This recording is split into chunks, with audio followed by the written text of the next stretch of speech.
Hi everyone, a very warm and happy good morning to you all. UPSC mains answer writing practice में आज हम GS 2 में international relations का एक topic pick करें which is about the SAARC. SAARC का क्या relevance है, सार्क क्यों इतना फेल हो रहा है and how to revive the SAARC, ये सारे कुछ इंपॉर्टेंट टॉपिक्स हैं। और ऑल्सो सार्क के अल्टरनेट में ऐसी कौन सी रीजनल बॉडीज आ रही है जिन पे ज़्यादा अटेंशन जा रहा है rather than SAARC. SAARC defunct हो रही है, इसका मतलब जाहिर सी बात है कि देयर इज़ अनदर मल्टीलेटरल आप ऑर्गेनाइजेशन बोल सकते हो जो कहीं ना कहीं रिवाइव हो रही है, नई बनी है या जहाँ पे स्ट्रॉन्ग होल्ड हो रही है। तो इस सब के बारे में बात करेंगे हम। 2016 में एक क्वेश्चन आया था, क्वेश्चन अभी थोड़ा बड़ा होगा, देखने में लग रहा होगा, but understand the crux of the question. Increasing cross border terrorist attack in India, point 1, and ये तो एक हो गया। पॉइंट 2 है growing interference in the internal affairs of several member states by Pakistan are not conducive for the future of SARC। इसको explain करना है suitable example के साथ में। क्वेश्चन बड़ा सिंपल सा है, बोल रहा है कि जो इंडिया इज अ लीडर, ठीक है, सार्क के अंदर इंडिया रीजनल लीडर है। तो ऐसे में अगर इस तरीके से क्रॉस बॉर्डर टेरर अटैक होते रहे इंडिया पे, प्लस जो इंटरनल अफेयर्स हैं अगर उनके अंदर इंटरफेरेंस होता है इन काफ़ी सारे मेंबर स्टेट में पाकिस्तान के द्वारा, तो ये सारी चीज़ें नेगेटिवली सार्क को इम्पैक्ट कर रही है। These are not conducive, these are not the events which are happening जो सार्क को स्ट्रेंथन करे। ये ऐसे इवेंट हैं जो सार्क को वीक कर रहे हैं। तो इसके बारे में बात करनी है एग्जाम्पल के साथ में। एग्जाम्पल्स खूब सारे मिल जाएंगे आपको, आप सारे रीजंस का यहाँ पे बताओ, क्योंकि सार्क की बात हो रही है। Then you can not just talk about only Pakistan and India, SAARC की जो बाकी कंट्रीज़ हैं हमको उनके बारे में भी बात करनी है। तो हम धीरे धीरे एग्जाम्पल के थ्रू बताएंगे, इसमें you will just know what it is. तो 31 साल पहले 1985 के अंदर सार्क का जो बना था, उसके बाद में सार्क में काफ़ी लिमिटेड एंगेजमेंट रही है। जनरल रीज़न तो इंडिया और पाकिस्तान के बीच में जो फ्रिक्शन है ना, जो बॉर्डर टेंशन है, इसकी वजह से ही सार्क की बाकी कंट्रीज़ भी उतनी अलाइन नहीं हो पाई और सार्क कभी इतना सक्सेसफुल हो नहीं पाया था। पिछले कुछ सालों में तो ऑलमोस्ट इंडिया पाकिस्तान फ्रिक्शन की वजह से ऑलमोस्ट नॉन फंक्शनल हो गया है ये। तो अभी भी इसकी सिचुएशन सही नहीं है, मतलब SAARC has a very good probability, ठीक है।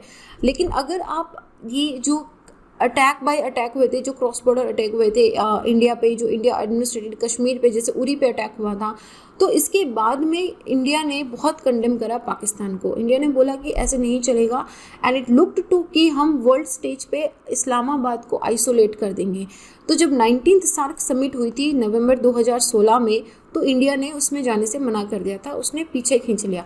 इंडिया ने मना करा तो इंडिया ने, जैसे मैंने आपको बोला था कि रीजनल लीडर है, तो उसके पीछे अफगानिस्तान, भूटान और बांग्लादेश ने भी पीछे खींच लिया था, ठीक है।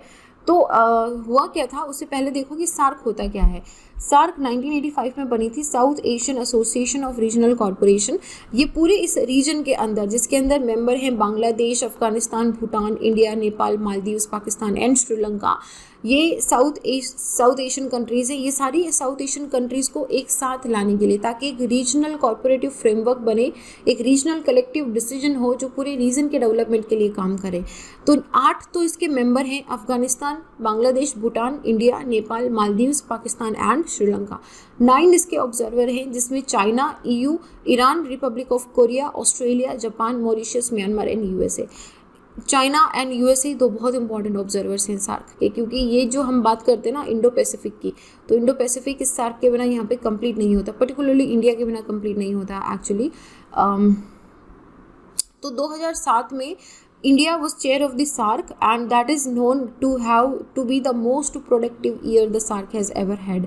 तो यहाँ पे जितने भी डिसीजन लिए गए थे सब में सबकी सहमति थी, कोई भी जितने भी बायलैटरल या कंटेंशियस इश्यूज थे वो कहीं पे भी बातचीत में आए नहीं थे। पूरा एक बोल सकते हो ना कि रीजन एक साथ में बैठ के उन्होंने डिसीजन लिया था। 2007 में बड़ा सक्सेसफुल था।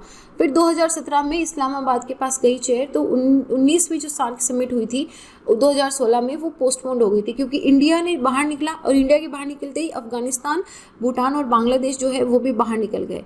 तो जो उस वक्त पे सार्क की चेयर थी नेपाल में, इन्होंने बोला कि देयर इनएबिलिटी टू पार्टिसिपेट।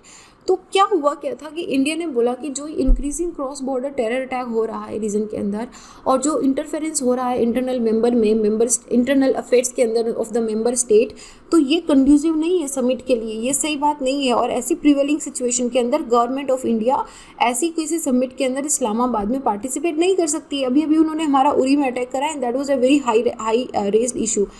फिर अफगानिस्तान ने बोला कि हमारे तो प्रेसिडेंट नहीं है, we have the unavailability of the president, क्योंकि यहाँ पे लेवल ऑफ वायलेंस इतना है, टेररिज्म के लिए फाइट हो रही है, तो हम भी पार्टिसिपेट नहीं कर पाएंगे।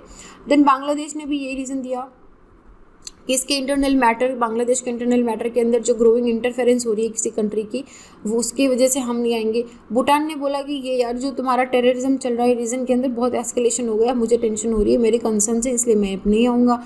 तो इंडिया, अफगानिस्तान, भूटान एंड बांग्लादेश इन्होंने मना कर दिया। तो एक बार पोस्टपोन जब हो गया तो उसके बाद क्या हुआ कि सार्क में किसी तरह का कंसल्टेशन नहीं हुआ कि फ्यूचर ऑफ सार्क किस तरीके से रहेगा, अभी नेक्स्ट मीटिंग क्या करनी है, किस तरीके से ये जो इश्यूज आ रहे हैं इसको रिजॉल्व करना है। गवर्नमेंट ऑफ इंडिया ने एक चीज़ कन्वे कर दी थी कि it has remained study fest, जो हमारा रीजनल कॉरपोरेशन का कनेक्टिविटी का कॉन्टेक्ट की बात है, हम हमेशा इसमें खड़े रहेंगे, लेकिन हम चाहेंगे कि एक टेरर फ्री एटमॉस्फेयर हो, कि टेररिज्म के बीच में शांति के वार्तालाप नहीं होते हैं, ये इंडिया ने बहुत स्ट्रिक्टली बोल दिया था। पाकिस्तान ने फिर क्या करा कि थोड़ा उसको स्टॉल करता रहा कि क्योंकि उसके इकोनॉमिक इंटीग्रेशन थे उसके पॉलिसी के साथ में, तो पाकिस्तान थोड़ा इसको स्टॉल करता रहा। लेकिन इस पे इशू में अगर आप 2 रीसेंट एग्जांपल भी पुट कर सकते हो, क्योंकि क्वेश्चन में हमको पूछा है कि एग्जांपल्स पुट करने हैं, तो एक तो टॉक ऑन ट्रेड लिबरलिज्म और जो cross border trade in energy है जो पिछले साल से हो रही है, जब Islamabad pulled back just when the agreements were ready to sign, तो ये एग्जांपल्स हो गए। दूसरा, पाकिस्तान ने जो एग्रीमेंट ऑफ रोड कनेक्टिविटी था इससे भी पुल बैक कर लिया था। जो एक सब रीजनल कॉरपोरेशन की जो BBIN, जो बांग्लादेश, भूटान, इंडिया, नेपाल, इस पूरी कनेक्टिविटी की हम बात कर रहे थे, तो इसमें से भी पाकिस्तान ने हाथ पीछे खींच लिए। तो ऐसे में इंडिया का भी तो एक दूसरा रीजनल ग्रुप उभर के आया है, BIMSTEC, the Bay of Bengal initiative for multi sectoral technical and economic corporation. ये मतलब दिस पार्ट बहुत बार इंडिया ने बिम्स्टेक में पार्टिसिपेट या एक्टिवली पार्टिसिपेट करने के लिए सार्क या फिर इवन नाम को भी इन्होंने पीछे रखा है। They are more actively participating into BIMSTEC यहाँ पे। तो अबव ऑल अगर आप देखो तो SAARC definitely has the capability, कल भी थी, आज भी है, कल भी रहेगी इसमें, कि ये एक बहुत ही प्रॉस्परस रीजनल ऑर्गेनाइजेशन बन सकता है। लेकिन वही बात हो गई, जैसे मैंने आपको बोला था कि आतंक के बीच में शांति की वार्तालाप नहीं होती है। तो जब तक पाकिस्तान को इफेक्टिवली एंगेज नहीं करा जाएगा, जब तक सार्क की कंट्रीज़ में जो इकोनॉमिक एंड सिक्योरिटी फ्रंट पे जो चैलेंजेस हैं, अगर उनको नहीं बातचीत से सुलझाया जाएगा, तो सार्क आज नहीं तो कल कम्प्लीटली डिफंक्ट होने के चांसेस में रहता है। मोस्ट ऑफ जो सिक्योरिटी चैलेंजेस आते हैं इस रीजन के अंदर वो पाकिस्तान से आ रहे हैं, क्योंकि वो इसको एज अ टेररिज्म को एज ए इंस्ट्रूमेंट यूज़ करता है अपनी स्टेट पॉलिसी का। तो ये it also stands between the south Asian countries and the central Asia. तो इंडिया एंड पाकिस्तान जो है ये inter regional trade and commerce की होल्ड करते हैं। ठीक है, इंडिया एंड पाकिस्तान में दोनों की बात कर रही हूँ यहाँ पे। तो जाहिर सी बात है कि जब तक ये जो चैलेंजेस आ रहे हैं सार्क के सामने, अगर इनको टैकल नहीं करा जाएगा तो सार्क नॉन फंक्शनल हो जाएगा और जो रीजनल कॉरपोरेशन के लिए इसको बनाया गया था वो वहाँ पे नहीं रहेगा। So it is high time कि जो चैलेंजेस हैं उनको एड्रेस करा जाए without dropping in Pakistan into सार्क्स framework for the regional corporations. तो ये आई नो कि इसमें आपको लग रहा होगा कि क्वेश्चन में और भी कुछ लिखना था, बट दिस एग्जाम्पल क्या बोला है, explain with suitable examples, and these are the examples you are going to put when you are talking about SARC. ठीक है, so this was about question about SAARC. आपको अगर इसका पर्टिकुलर नेचर समझ आ जाएगा ना कि क्यों इसमें कंटेंशियस इशू है, मोस्टली इंडियन पाकिस्तान में जो बॉर्डर चैलेंजेस है उनका इम्पैक्ट सार्क पे पड़ रहा है कहीं ना कहीं। तो इसी वजह से ये जो 2 मेजर लीडर्स हैं यहाँ पे वो लीडरशिप नहीं ले रहे हैं और बाकी जो कंट्रीज़ है उनको भी इसका भुगतान करना पड़ रहा है।